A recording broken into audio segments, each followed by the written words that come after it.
नमस्कार दोस्तों, आपका बहुत बहुत स्वागत है हमारे चैनल नो चिंता में।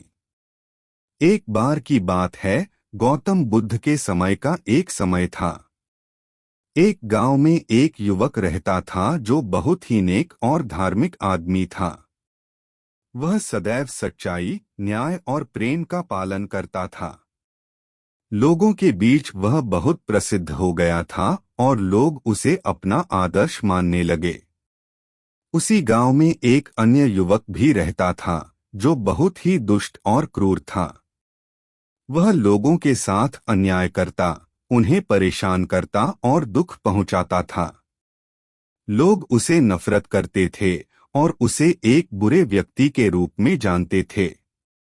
एक दिन नेक युवक और दुष्ट युवक दोनों गांव के पास एक नदी के किनारे खेल रहे थे। उन्होंने एक रेंगते बदलकर कागज के दोनों नाव तैयार की।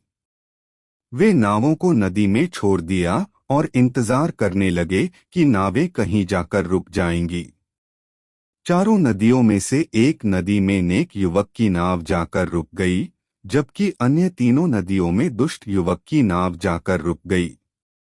नेक युवक नदी के किनारे खड़ा हो गया और खुशी से हंस रहा था।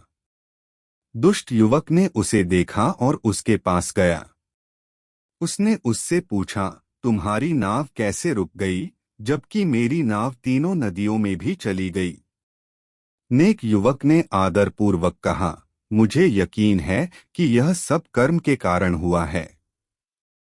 मैं बहुत नेक कर्म करता हूँ और धर्म का पालन करता हूँ, इसलिए मेरी नाव रुक गई है।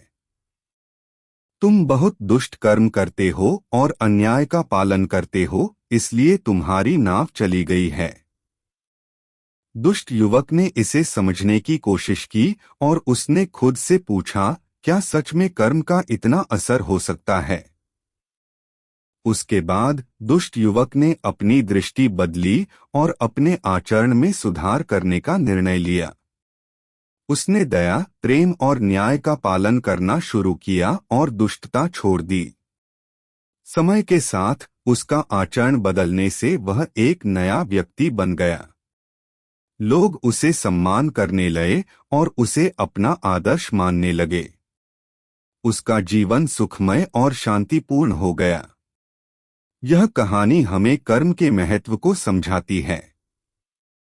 नेक कर्म करने वाले व्यक्ति को शुभ फल मिलता है, जबकि दुष्ट कर्म करने वाले को अशुभ फलों का सामना करना पड़ता है। हमारे कर्म हमारे जीवन को प्रभावित करते हैं और हमें अपने आचरण पर विचार करना चाहिए। यदि हम अच्छे कर्म करेंगे और धार्मिकता का पालन करेंगे, तो हमारा जीवन धन्य होगा और हमें सुख शांति मिलेगी।